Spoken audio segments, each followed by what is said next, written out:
What's up guys, my name's Kale, and today on the King of Games, we're going to take a look at this. This is the Dart Zone Venom Pro. Of all the blasters releasing this year, this was one of the ones I was most excited for, but now that I have it in my hands, I'm not as excited. Let's talk about why.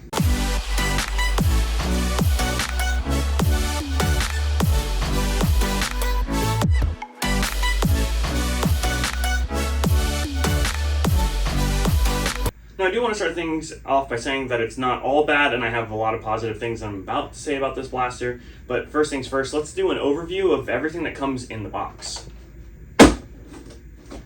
In terms of packaging, this box looks good. It's got this like nice metallic finish to it in certain areas, like almost like this holographic like trading card look, which I thought was really cool. Now this does technically still fall under the Dart Zone Max line, it's just kind of its own subdivision.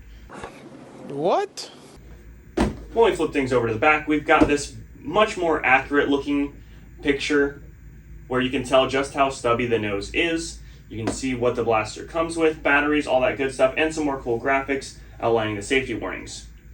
There also seems to be a cutout right here, and if you push through this, it looks like a Nitro shot symbol, but I could easily see this being like a target or something. That's a pretty cool detail. Now onto the blaster itself. This blaster is a full auto only flywheel powered pistol.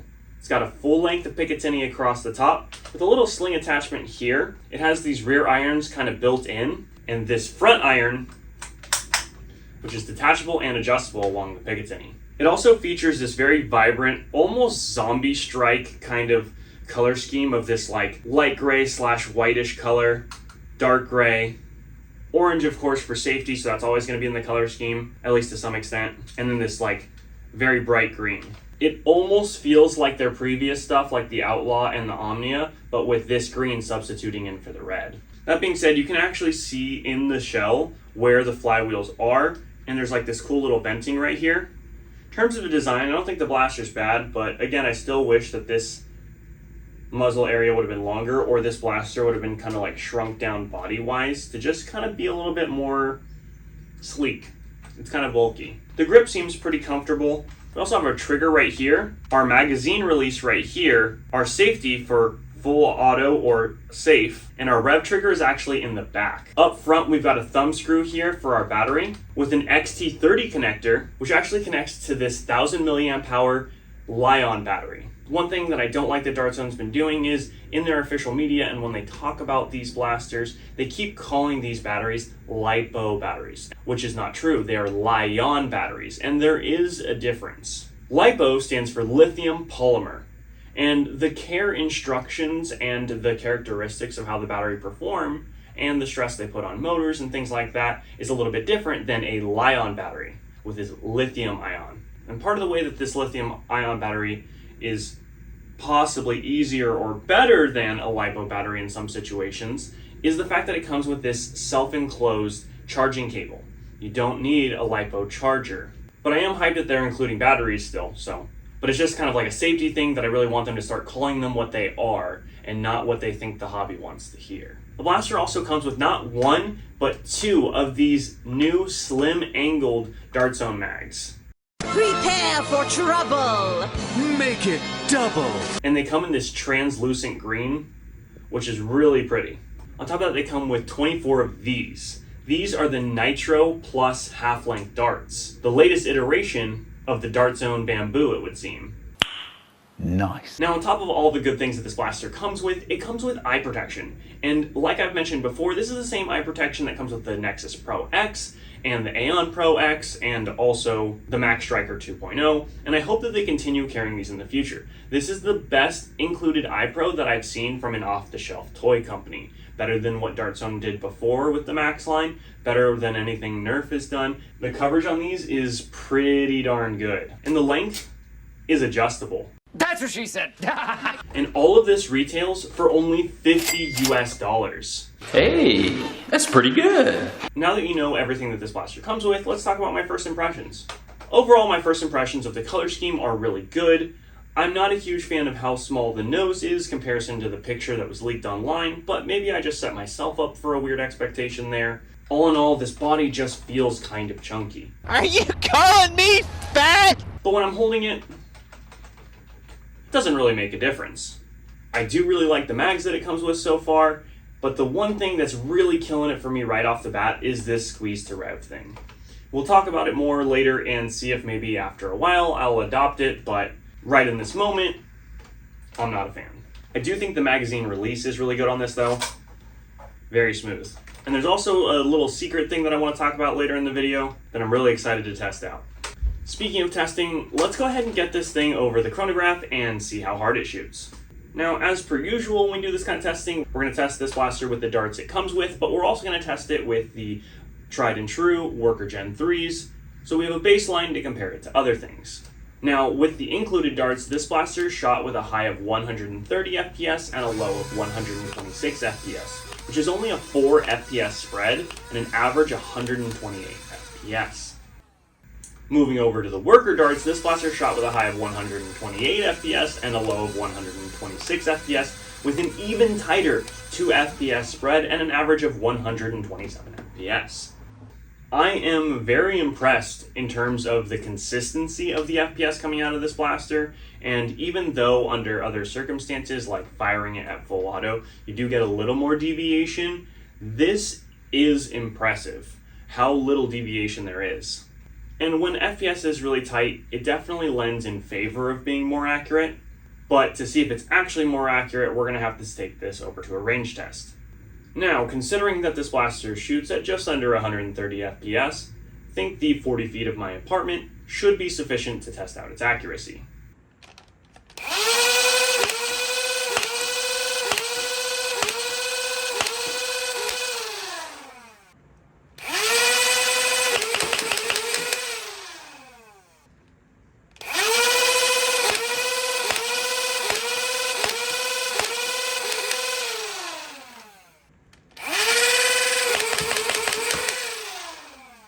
When using the included Dart Zone Nitro darts, this blaster shot 4 out of 5 on target.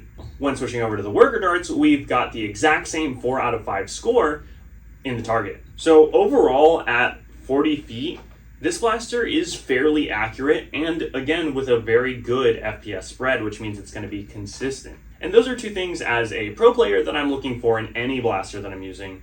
But unfortunately, when I went to actually take this out to a game, I immediately toasted the switch in this blaster. Let me get a screen off that cover. Oh, you got him. Someone got him. Joe's hit. Nice. All right, Run up the cover. Push up, push up, push up.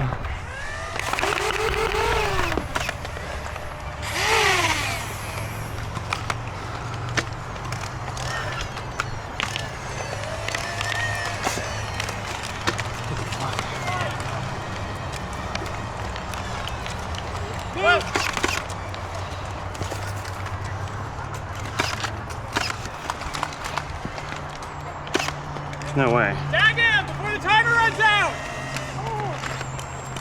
Go, go.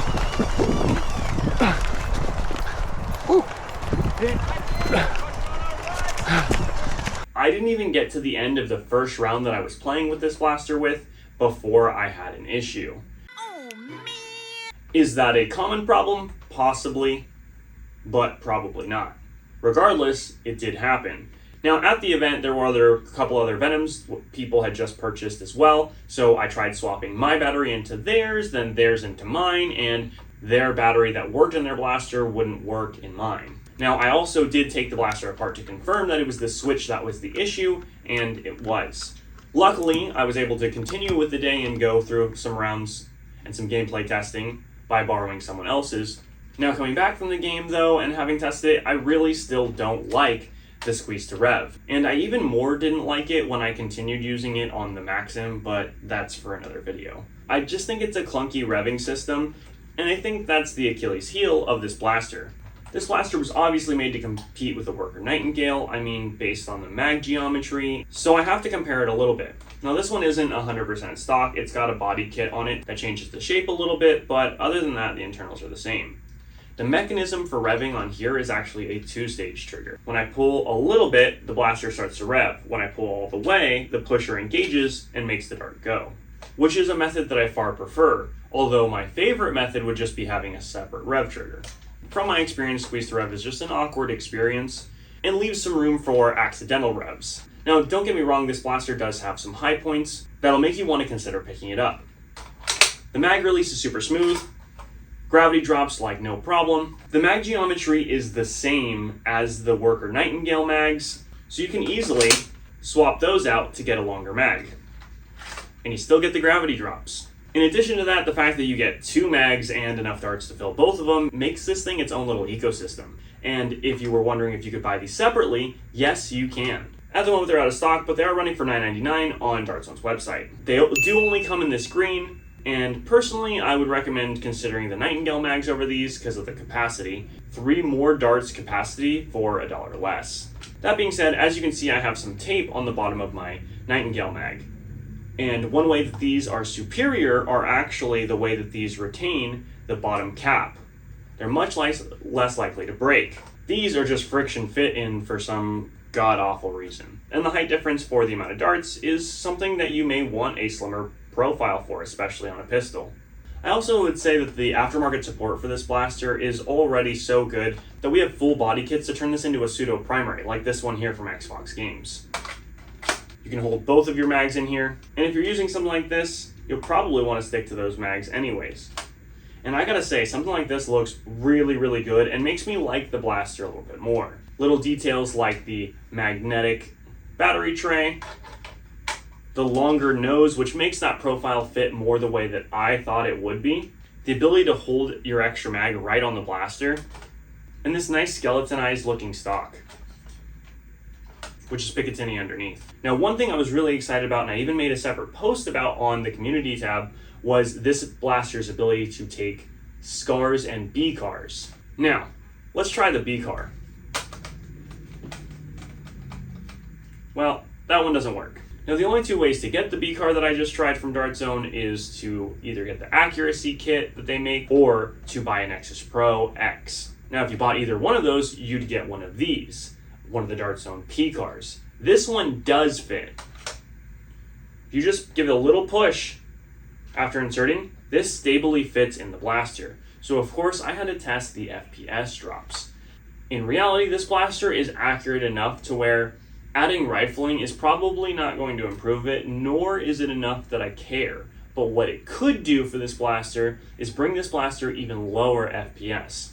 Super stock is generally 150 FPS, and this blaster already passes that. HVZ is usually 130 FPS, and this also passes that, although some clubs may vary. The next kind of barrier is under 100 FPS usually, and if this SCAR can bring this blaster reliably under 100 FPS, then this is actually like having both the high-powered and low-powered Nightingale. So let's try it out. First thing we're gonna do is pop the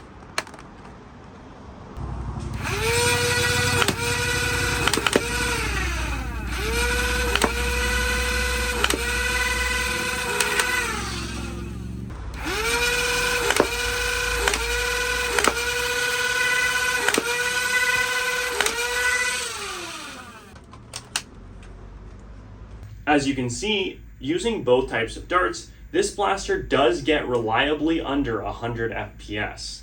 And as you can see by the testing here, although it does increase the FPS spread quite a bit, the blaster does perform fairly consistently under 100 FPS using the SCAR inserted. For me, this is part of where the real value of this blaster comes out. Even though this part isn't included, for an extra $20 for the kit, or if you already have a Nexus Pro X, an Aeon Pro X, or the Max Striker 2.0, all of them come with this.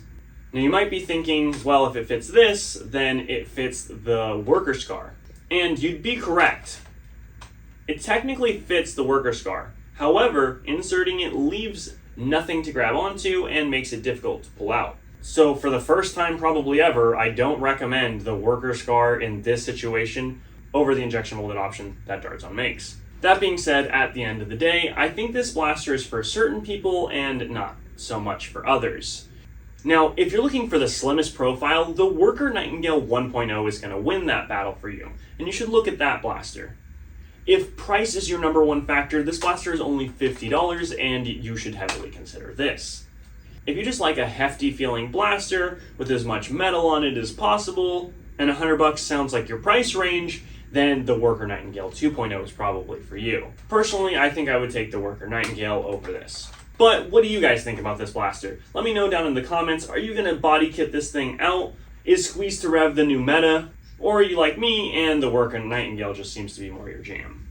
Speaking of the Worker Nightingale 2.0, we will be covering this blaster in a future video, so make sure you mag dump that like button, hit that subscribe button, and enable notifications so that you don't miss it when it comes out. And if you want to see my cut down Harrier project, aka Rear, then make sure to check out the build guide for that video next. But that's all I have for you today, and until next time on the King of Games.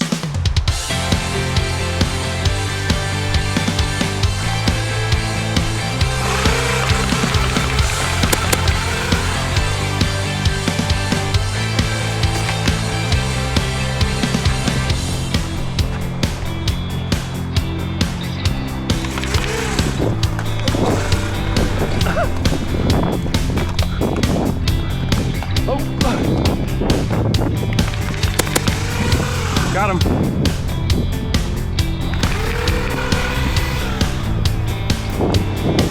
I need an assist over here. I need an assist. Got him.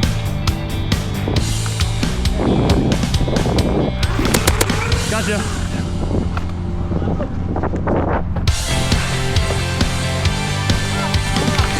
You're hit.